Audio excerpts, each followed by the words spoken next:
Smrami Radha Madhura Sandasna Vadami Radha Karuna Vadadram Tato Manyasti Gatendatapi Shri Krishna Chaitanya Prabhu Nityananda Shri Advaita Gadadhara Shivasari Gaur Bhakta Hare Krishna Krishna Krishna Hare Hare Hare Rama Rama Hare Hare.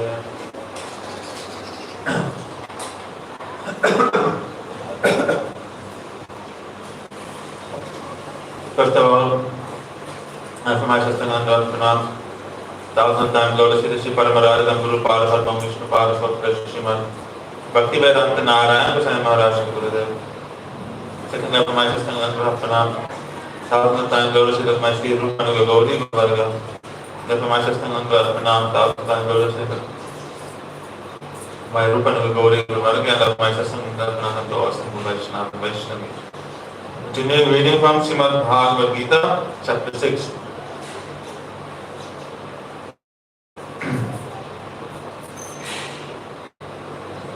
Sloka 36. Asamyata yoga iti me mati vash atmana tu yatata shakya upayatah. It is very difficult for one whose mind is not controlled to achieve self-realization through this yoga system.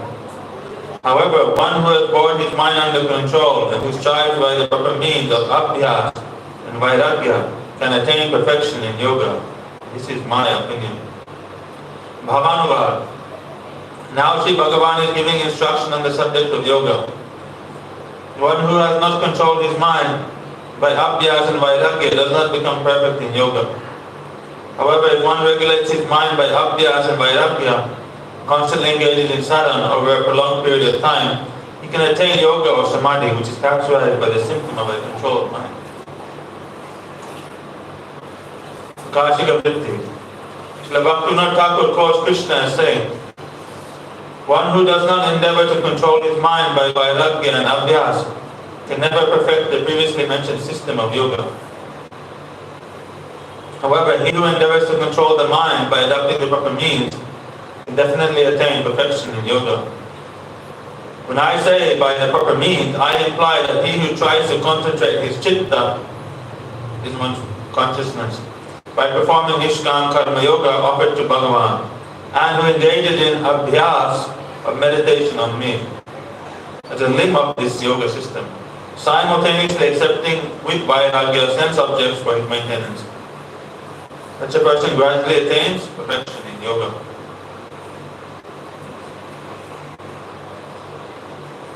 So you have to be constant, practice, and one has to perform it in a detached manner, and one also has to meditate on the Lord.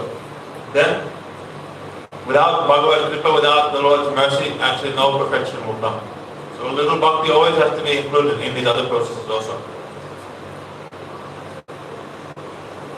So, but these principles we can also apply to Bhakti Yoga itself. Abhyas, constant practice must be there. Attachment must be there. And constant remembrance of the Lord must be there also. And these also equably apply for those sadhaks who are performing Bhakti. Arjuna Vacha Ayati Shraddhayo Paito Yoga Charita Manasa Aprapya Yoga Sansiddhim Kam Gatim Krishna Gacchati. Arjuna asked, O Krishna, what is the destination of one who begins the process of yoga with faith, but later due to an uncontrolled mind falls back into worldliness and fails to attain perfection in yoga? Arjuna raises the question, Bhavanuvad, you said that only those who endeavor with abhyas and vairagya attain perfection in yoga, but what is the destination of one who falters in this endeavor? He who is faithful because of his theistic intelligence in Yoga Sastra engages in the practice of yoga without hypocrisy. However, due to a lack of proper practice and detachment, his mind may deviate from yoga and become absorbed in sense objects. Although he does not fully perfect his yoga, he does make some progress. Therefore, what is the destination of such a yogi who has gone beyond the stage of yoga arurukshu, desiring yoga, and has situated himself on the first step of yoga. Arjuna is asking this question to Krishna. What happens to the sadhaka who is unable to attain perfection? What happens to him?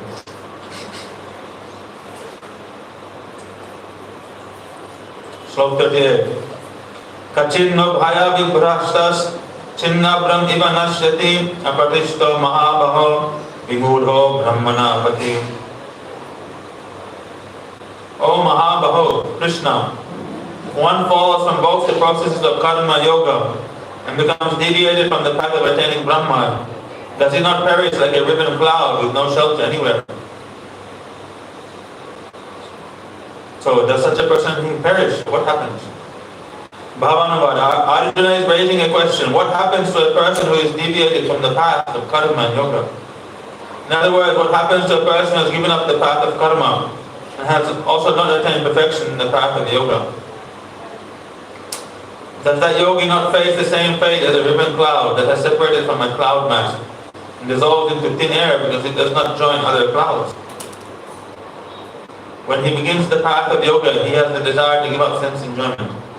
At the same time, because his vairagya is not complete, the desire to enjoy the senses still remains within him. This is very difficult. This is a very difficult situation. Since he has abandoned the path of karma, it means to attain swarga, his next world, swarga, is also lost. And by not attaining perfection in yoga, which is the means for moksha, he also fails to achieve moksha. From this it appears that he has lost in both worlds. That is why I am asking you whether a person who has deviated from the sadhana of attaining Brahma becomes bereft of all shelter. Is he lost or not? So one who does karma kande goes to swarga. One realizes that this karma is path is full of miseries, and then one becomes detached, and then one begins to perform yoga to achieve perfection and liberation. But if he is unable to do that, then he has nothing. He is lost. His karma kanda, he also lost his mukti. Now what does he have? So what happens to such a person? He becomes completely lost, and the single cloud will quickly evaporate. Only once together with a big mass of clouds and has some sustainability. So this yogi who becomes deviated, what happens? Slok 39. Etan me samshayam Krishna chettum arhasya asheshataha. Tvad anya samshayasya chettanahiya upapadyate. Oh Krishna, this is my doubt. I implore you to remove it completely. Other than you, no one else can possibly dispel this doubt. Prakashika Vritti. In this sloka, Arjuna says, O Krishna, you are the supreme controller of all controllers, the supreme cause of all causes, and you are omniscient. No devata or rishi is omniscient, sarvagya, in all powerful, sarva shaktiman, like you. Therefore, other than you, there is nobody who is able to dispel my doubt. So you are the all powerful, you are all omniscient. Please explain my doubt. Sri Bhagavan Uvacha, Partha Naiveha Namutra Vinashastasya Vidyate, Nahai Kalyana Kaschit Durgatim Tata Agachate. Oh, Sri Bhagavan said, Oh Partha, such an unsuccessful yogi is not lost, either in this world or the next, because, my dear friend, a person who is engaged in auspicious acts never attains an unfavorable destination. In this world as well as in the next world, Bhavanava, such an unsuccessful yogi engages in yoga which leads to auspiciousness. Otherwise he will continue again later on, whether in this lifetime or in the next. In other words, he's saying that he will again take birth and have the chance to perform yoga. He will not have to enter into the animal species of life, because he is doing auspicious acts. If he is engaged in auspicious activity, then Krishna gives him again the human birth. He is not misusing his time and energy. Prakashika Vritti. By addressing Arjuna as Partha in this sloka, Sri Bhagavan is instructing him in a very loving manner. Why? Partha means the son of Pita, that is Kunti, Auntie. In other words, he is calling him my cousin. In other words, he is very, very familiar. Bhagavan considers Arjuna to be extremely dear to him. By using the word Tata, which literally means son, Tata, which literally means son, he demonstrates his affection for Arjuna. A father expands himself in the form of his son, and therefore he is called Tat. When the suffix ana is applied to the original word Tat, it becomes Tata. Srila Gurudev also affectionately calls his disciple, who is like his son, Tata.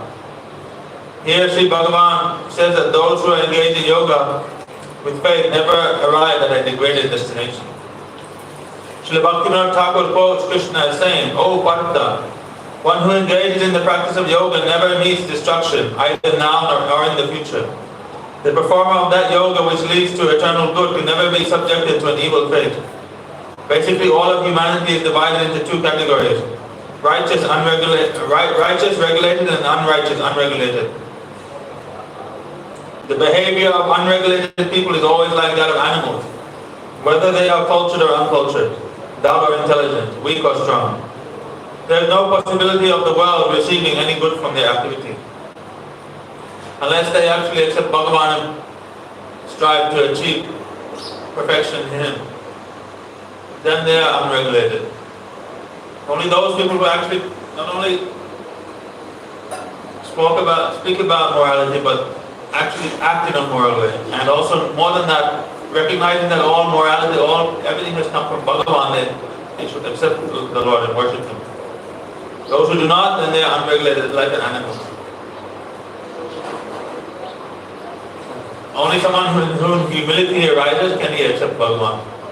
Someone who has wealth, name, fame, high birth, high education, power, all these things, then they will not turn towards the Lord. Only once they become humble, and then they acknowledge Bhagavan and give Him the credit that He deserves. Otherwise, everyone's always trying to give credit to themselves, steal credit, always trying to improve their own position, always trying to take the credit for things that actually they're not worthy of, or not even cause of.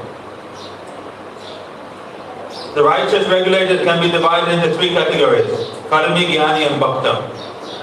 Karmis are further divided into two divisions: Sakam Karmi and Nishkam Karmi. The Sakam Karmis hanker for petty kinds of happiness or temporary pleasures.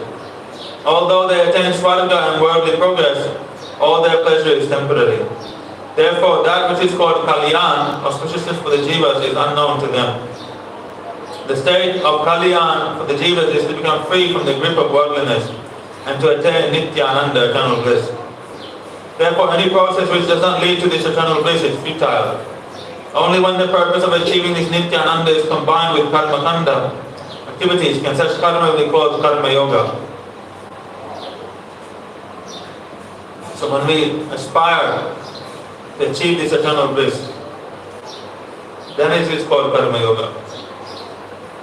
Karma Kanda in itself will just lead to Swarga. But when you start doing all your activity with detachment to working your eternal benefit, then it becomes Karma Yoga. It will lead to complete detachment from karma itself actually. First, the chitta is purified by such Karma Yoga. Then one attains Jnana. After that, one engages in Dhyan Yoga, meditation. And finally, the zenith of all processes, the path of Bhakti Yoga is attained. From karma to Jnana to Dhyan to Bhakti. The injunction of accepting austerity by renouncing selfish pleasures in Sakam Karma is called Tapasya by a karma. However, how many austerities he may perform, his goal is only sense pleasure, nothing else. And in such karma, if they do any tapasya, it's ultimately just so they can have more enjoyment later on. They'll take up some hardships and do some austerity so that they may have a higher patch of enjoyment later. Their goal is only sense pleasure. The asuras, after achieving the results of their austerity, simply enjoy their senses. On the other hand, when the person's karma surpasses the boundaries of sense enjoyment, then Nishkam Karma Yoga appears, which aims at the eternal good of the jiva. A Dhyan Yogi or a Jnana Yogi, firmly situated on the path of Nishkam Karma Yoga, often naturally performs actions for the eternal good of all beings. In every respect, an Ashtanga Yogi surpasses whatever results a jiva attains by Sakam Karma. Slok 41. So by being Nishkam, one attains all the benefits that one may get by doing Sakam, but plus much more. In other words, those who are Nishkam Karmis, they also go to Swarga. They also, by doing selfless, Bhagavan will give them that happiness. No, they don't have to separately endeavor for it. It comes automatically, if they desire to accept it. Like a Bhakta, one who does devotion, then he gets everything offered to him. All Ashta Siddhi, Navanidhi, liberation, everything. The devotee he never accepts. Because he only interested in one thing, that is Premamaya Seva, loving devotion, service to the Lord. Prapya punya kritam lokan ushitva shashvati samah Suchinam shrimatam gehe yoga brashta vijayate.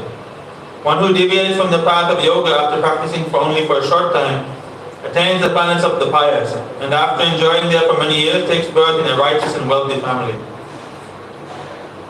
It's called yoga brashta. One who does yoga, but brashta means corrupted, deviated. Then he goes, he enjoys for some time in the higher planets, then he comes down again in a good family, and he continues his planet. Why does he go to the higher planets? Because he has a desire. So that is why he's yoga brashta. He has anya vilav, he has other desires, therefore he's deviated from the path of yoga. Because he has his other desires, therefore he'll have to enjoy also. Bhagavan will give him that enjoyment. Like Dhruv Maharaj. Dhruv Maharaj wanted the kingdom greater than his great-grandfather. After having the Lord darshan, then he prayed that Sthana Abhilash Tapaso Stito Aham Tam Praptaman Devendra Muninda Guhyam Pache Machinman Abhidivya Ratnam Swami Kritartosmi Varam Nayache. Oh my Lord Swami, Kritartosmi, I feel my life is successful now that I have attained you. Who is very rare to attain even for the demigods. I was looking for glass, now I found a jewel. Therefore, I do not desire anything else anymore. But still, Bhagavan said, no, you have performed austerity, bhajan, with the desire to enjoy in this way. Therefore, you will have to rule. So, the yoga brashta, sadhak, he will be forced to enjoy these things. Unless someone gives up these anya vilaj, then he will not have to. If a devotee is offered these things, he never accepts it. Why waste time? Why go to Swarga here and there for so many thousands of years and waste time? He says, no, let me perform my sadhana again. To take birth in any Vaishnava family, any place, to continue my bhakti sadhana. Mukti, all the liberation, siddhis, all these things, the devotee will never accept these things. He knows they're insignificant, they're temporary, and they'll actually lead to only more material attachment and distress. That which is not eternal, that will ultimately lead to distress. Why are you going to attach to something that is temporary, then you have to give it up one day. Then you have lost all that attachment, all that love and energy you have given for that thing, it is lost forever. It's gone, never to be returned. Therefore, the Vaishnava never wants to put his heart or energy anywhere. Bhavanuvar. What is the destination of persons who deviate from the path of yoga? In answer to this, Sri Bhagavan says that they reside on the planets which are attained by the pious, who perform yajnas like the Ashvamedha Yajna.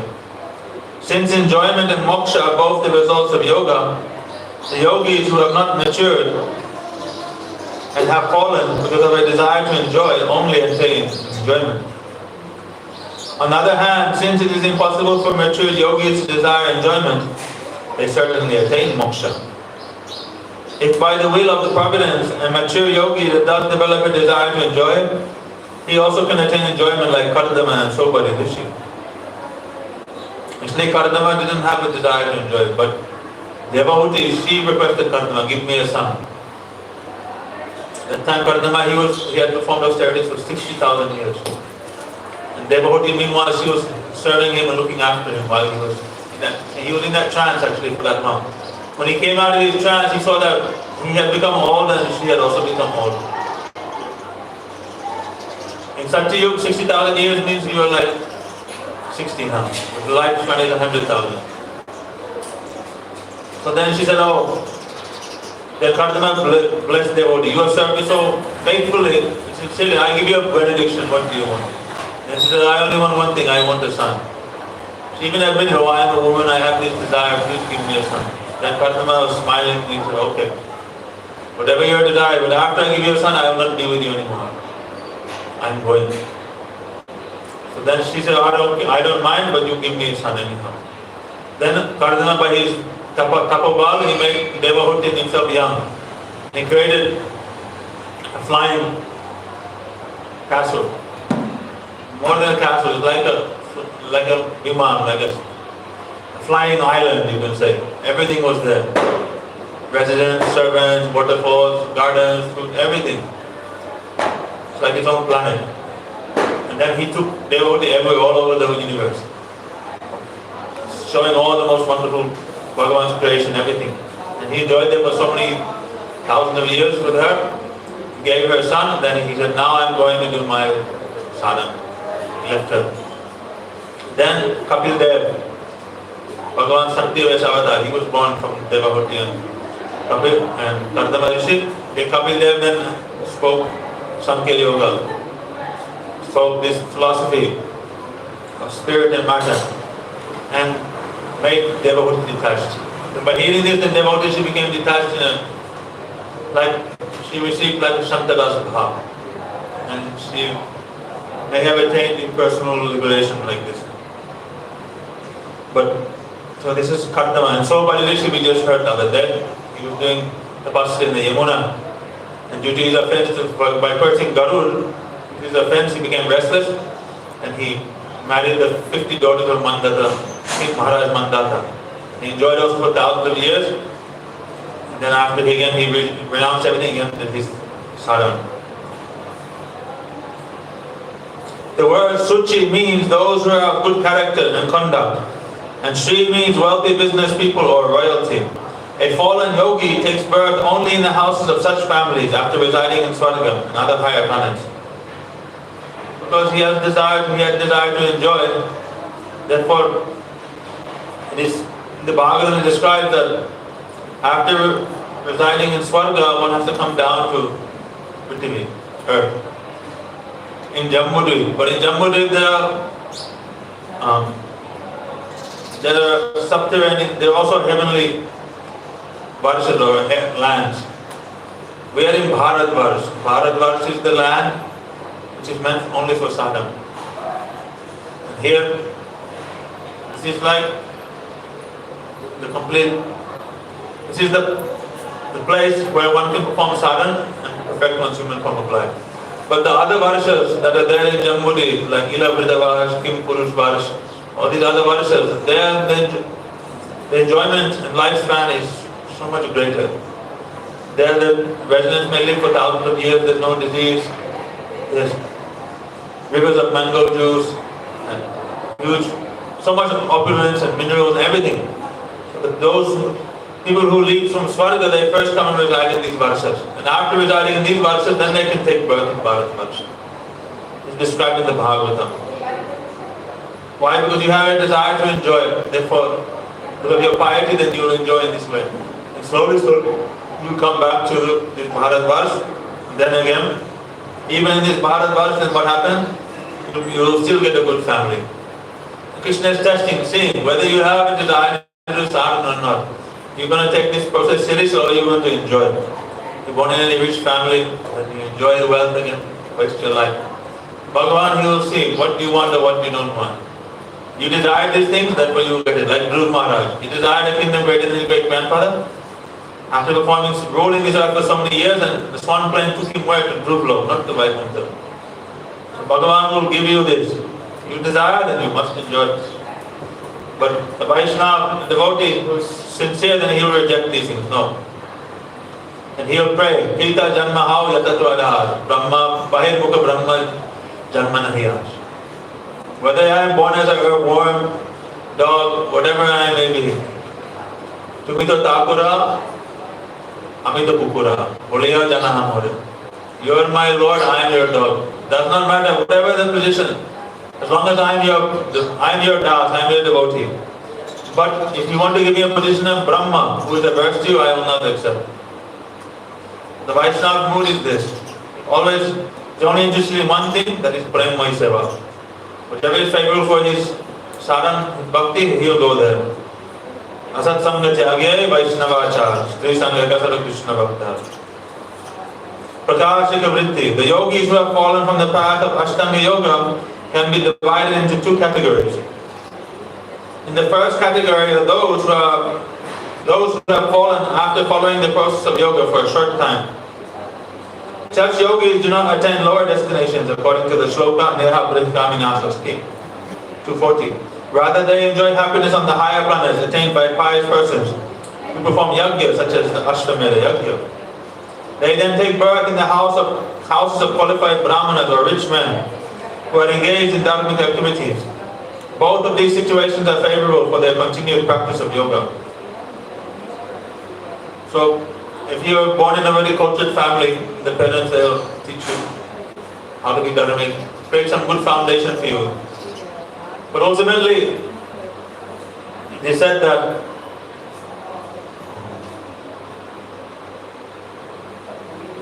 this the Guru, he is directly Krishna's root. And that Guru Rupa Krishna Kripa Parana Bhakti. That through the form of Sri Guru, Krishna gives mercy to the Jivas. So Krishna will come in the form of Guru. So you may be born in these families, but until you attain Sadhu Sangha, until you achieve, come in contact with the high class Vaishnava, then you're not really able to continue your bhakti. Only after coming into Sadhu Sangha, then your bhakti will start again. So therefore, but that good birth in a rich family or cultured family, Brahman house, it creates a good foundation, creates good samskar. And then when coming in contact with the sadhu, then one is easily able to then take up the path again. But if you're born in a very low class family, then sometimes those samskars can create so many obstacles. But still, ultimately, bhakti samskar is permanent. Therefore, if someone has bhakti samskar and one comes in contact with the Vaishnava, doesn't matter what his birth is, he will again take up the process. But still, there are some benefits for taking birth in a cultured family, high class family. Some foundation will be there. Some benefit will be there. Therefore, anyone who's taken birth in Bharat, this land of India, they are very fortunate. Because they naturally, from childhood, they get this samskar, favorable dharmic samskar. In the second category are those who have practiced yoga for a long time and whose practice has almost matured. By the will of providence, however, they have developed a desire to enjoy sense gratification in this life. In their next life, some of them achieve their desired enjoyment. And finally, becoming indifferent to that, they complete their process of yoga. Examples of this are Kardama, Srimad-Bhagavatam 3:10, and Sobhari Rishis. Kardama Rishi was a yogi of high caliber. On the order and inspiration of his father Brahma, he unwillingly married Devahuti and enjoyed conjugal pleasure superior to that of the Prajapatis. Kapil Dev and Avatar of Bhagavan appeared as Kardama Rishi's son. And renouncing all material enjoyment and sense pleasure, he again engaged in worship of Bhagavan. The life history of Sobhari Rishi has been related in the Saralta Varshini Prakashika Vritti of Bhagavad Gita 265. Buddha explained that katha earlier. So in either cases, whether you perform yoga for a short time or for a long time, one will again be born in a favorable circumstance to again take up the process.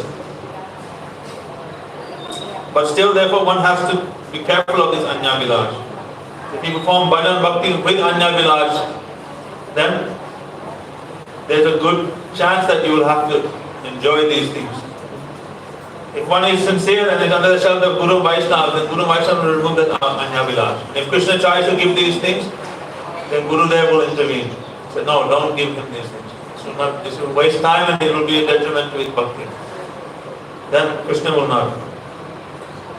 That is why Ashraya Loya Bhaje Tare Krishna Nahita Yaar Sab Mare Akaram. If you have shelter of Guru Vaishnava, they will protect you. They will protect you from this Vishaya Vasana.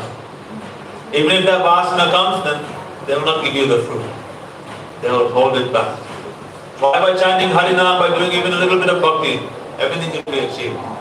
Bhakti swaya sthiratara Bhagavan Yarisya Daivanana Parate Divya Kishora Murti. Mukti swayam Mukula Tanjali Sevada Yasman Dharma Artha Samaya Gataya Pratiksha. By Dharma Artha Kama Gataya Pratiksha. Samaya Gataya Pratiksha. He said that Bhakti swaya sthiratara Bhagavan Yarisya. If you do Shuddha Bhakti, or Bhakti in a sincere way unto the Lord, then the fruit of that is what? Daivanana Parati Divya Kishora Murti. You will have darshan of that transcendental Kishora Swarup of Sri Krishna.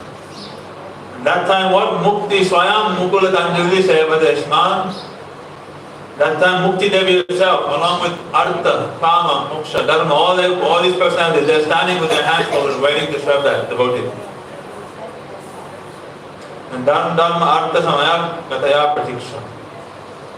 They are pratiksha, they are waiting to serve that devotee. So easily one can achieve Namabhas Hoile Hoite Mukti Tuchya Phala. By one Namabhas you can attain liberation. Very insignificant fruit. Tuchya Phala. Not difficult, but Guru Vaishnava, they will not give this Vishaya Sukha. Vasudev will give one Swachar, Krishna will give his Swacharanamrita, nectar of his lotus feet. Vishaya Sukha, this he will not give this. Chaitanya Charitamrita is one sloka there. I forget the sloka, but they mentioned that specifically. Vishaya Sukha cannot give. Why will I give this? Krishna is saying. Rather, I will give him my Swacharanamrita, lotus, the nectar of my lotus feet. So Guru and Vaishnava, they are the security. They are, if we remain under guidance of Guru and Vaishnava, they always protect us. Even when we are, some desire may come in our heart, they are like the expert farmer who will pluck out and remove these weeds to protect his bhakti lata. They will not allow. But someone who is independent yogi, independent sadhak, so-called sadhak, doing tapasya, doing the limbs of bhakti, but in reality what happens, he is only accumulating sukriti. By this sukriti, he will achieve sadhu sangha later on. Such a person who has no shelter, then yes, and he may happily engage, enjoy in all these ways. But a devotee under the guidance of Guru Vaishnava, he will not be forced to enjoy in this way. Because he knows that it's not real enjoyment, it is actually suffering. Atava yoginam eva kule bhavati dhimatam yathati durlavatanam loke janmayati yidrisham. The yogi who deviates after practicing for a long time takes his birth in the home of yogis who are great in wisdom. Such a birth is undoubtedly very rare in this world. Sri Bhagavan has explained the destination of a yogi who falls after practicing for a short while. Now in this shloka beginning with Atava, he explains the destination of a yogi who falls after practicing for a long time. Such yogis such as Nimi are in this category. Prakashika Vritti. Some yogis from the secondary category who deviate from their practice take birth in a dynasty of yogis who are steadfast in Tattva Jnana. They then complete their progress on the path of yoga. Such a birth is certainly very rare. Nimi Maharaj is given as an example of such a yogi. Our Guru Varga, we cannot consider them to be unsuccessful yogis. Why? Sri Guru is directly descending from the spiritual world. But still they also take birth in these favorable situations and families. And they act like, they perform this Naravad Lila, ordinary. Looks like they have Janma, Karma, all these things. But really Vaishnavanam na Janma, Karma, Bandanam cha vidyate. They are never bound by Janma, Karma. But they show externally. Therefore you can see, the Saraswati Thakur Prabhupada, many of his disciples, born in great Brahman families, very high-class families. Gauragovinda Goswami Maharaj also, he was born in a kind of Danis of Kirtanias. His father, his grandfather used to perform Kirtan 8 hours a day, 12 hours a day, 16 hours a day. Ekadashi, all night doing Kirtan, 3 days Kirtan. We can see these, but we shouldn't mistake them, these births to be ordinary. They are actually descending and they are accepting these positions willingly. Shloka 43. Tatratam buddhi samyogam labate paurva daihikyam. Yatate chatato bhuya samsiddha kurunandana. O Kurunandan, that unsuccessful yogi regains the divine consciousness of his previous birth, that is related to Paramatma. And he again endeavors to attain perfection in yoga. Therefore you see some people, they come in contact with Bhakti, then very quickly they advance. Within few months, 6 months, 1 year, they have become so much elevated. They learn everything very quickly. They have good culture, good samskar, so much devotion in their life. That's why, because in their previous life they have done all that. Now they are continuing. But some people, they come into Bhakti but they are unable to really accept and grasp very much. They are learning slowly, because they don't have such gara samskar, deep samskars. Therefore, regardless of what your situation, now is time to develop gara samskar. Now is time to develop these deep Bhakti samskars. Regardless whether you have in your past, it does not matter. You can develop them now.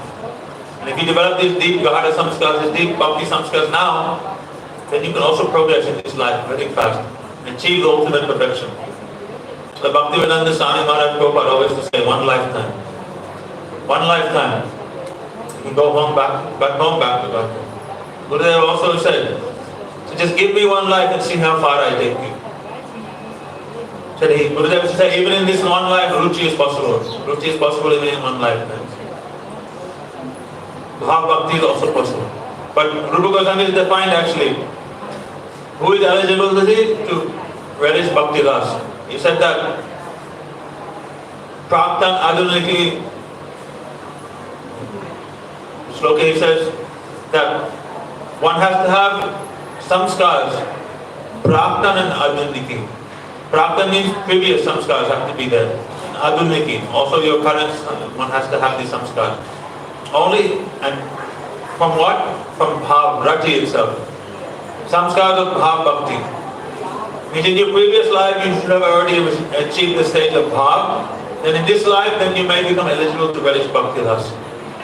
So therefore, for the sadhak, the first goal or the first sadhya is to achieve this bhav. Without bhav, we cannot achieve prem. We cannot relish Bhakti Ras. So first you have to try to achieve this bhav bhakti. Therefore, Guru Goswami is defined sadhana as what? Iti sadhya bhavet sadhya bhava sadhana vina nitya siddhasya bhavasya prakatam riddhi sadhyata.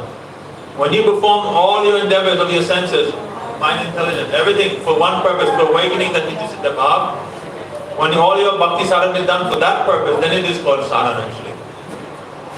If you are doing sadhana, you are chanting, you are hearing, you are watching Tulsi, attending Harati, taking Mahaprasad, chanting Harinam, preaching, but it is not with the purpose of awakening your nitya siddha bhav, that goal is not there, then it is not called sadhana. It is called sadhana abhavs, a semblance of sadhana. When some manda jnana awakens, maturity of this relationship awakens, and the sadhya becomes very clear, then one can perform sadhana to achieve the sadhya. Without sadhya, where is there? There is no sadhana. Therefore, Mahaprabhu has Ramananda Raya. Explain to me this sadhana and sadhya tattva. And Ramananda Raya began explaining one by one different processes. Then Mahaprabhu was rejecting one by one. Only when he came to Gyan Shunya Bhakti, Gyana Prayas Mudapasya Namanteva, Jivanti San Mukaritam Bhavadiya Bhartam, Sthane Sitam Shrutikatam Tanuvan Manogir, Ye Prayas Ajita Apita Istrilokyam. When he explained this Gyan Shunya Bhakti, that how one, regardless of one position, one's always engaged in hearing, chanting, remembering the Lord, giving up all other endeavors for knowledge. Then he conquers Ajita, Bhagavan who is not conquerable, he becomes conquered by him. When Mahaprabhu heard this, he said that, Iha hoy aage kaya, this is okay. Now this is okay. Only when he described Sakya Das, Sakya Prem, then Mahaprabhu said, oh, this is good. This is actually something good. Then Mahaprabhu became interested. Why? Because in Braj Bhakti, Prem starts only from Sakya. There's no Shanta and Dasya there. There's no Amod of Aishwarya. It's only this Lokik Sambandhavat relation. Krishna is my beloved, is my Sakha, is my son. This relationship is there. It's Aishwarya Gyan, that knowledge that Krishna is Bhagavan is not there in Braj. Therefore, Mahaprabhu when he heard about Braj Bhakti, that's when he became interested that this is good. But till then, he was saying it is external. And when he heard about Shuddha Bhakti, Gyan Shuddha Bhakti, then he said, okay, this is okay. I want something specific. So, this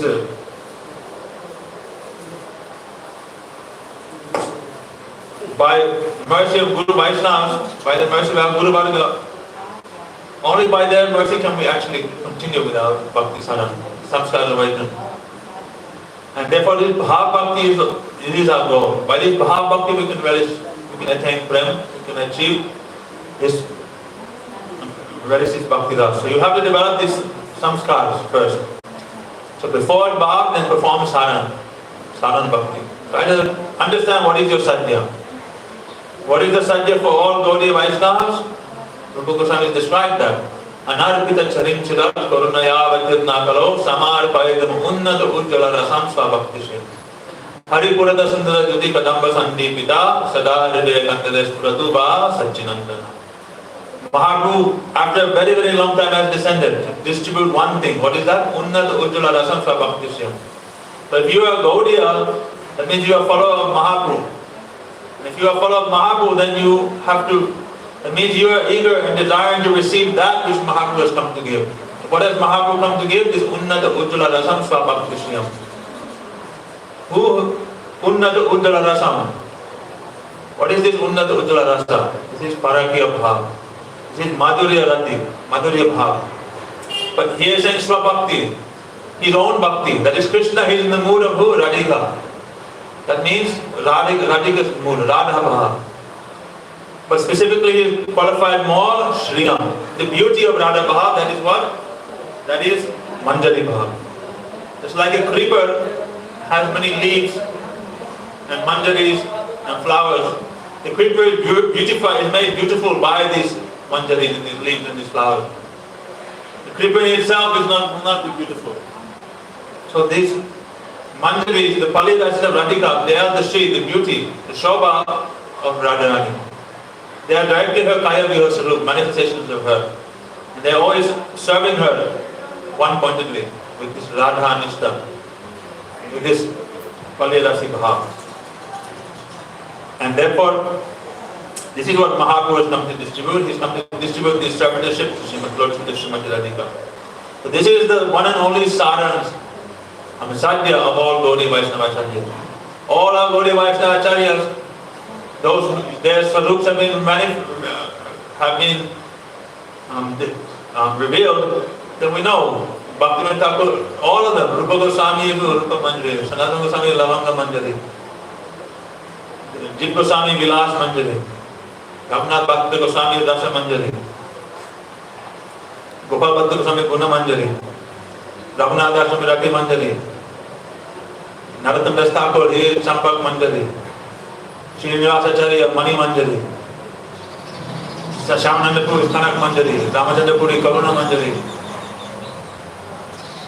Krishna Chakri Thakur, Samsai, Vinod Ballari Manjari, Jagannath Babaji Maharaj, some described as Rasika Manjari, Bhaktivinoda Thakur, Kamala Manjari, Prabhupada, Nayana Mani Manjari, Param Gurudev, Bhakti Pragyan Ketu, Vinod Manjari, Ashla Gurudev, Neela Manjari. So we can understand they are only in one mood, that is this Manjari Bhav, because that is what Mahaprabhu has come to give.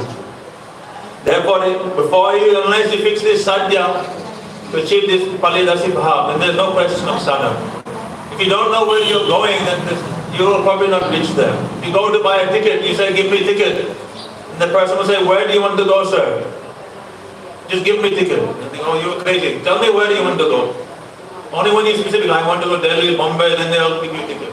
Then you can reach the destination. If you don't know your destination, then how will you get there? So unless you know what is your sadhya, then how will you do sadhana? So therefore, sadhya and sadhana. Javid Arma, 12th chapter, this has been described very nicely there.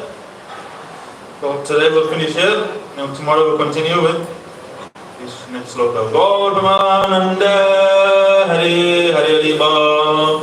Jai Shri Guru Pada Padma Ki Jai, Guru Parampara Ki Jai, Satchidananda Gaur Hari Ki Jai, Saparsada Gaur Hari Ki Jai. Vrindavan धाम की जय, हरिनाम संकीर्तन की जय, चंदन यत्र की जय, नंद गौरी वैष्णविंद की जय, श्याम गद भक्त बिंद की जय, जय निताय गौर प्रेमानंद, हरि हरि बोल।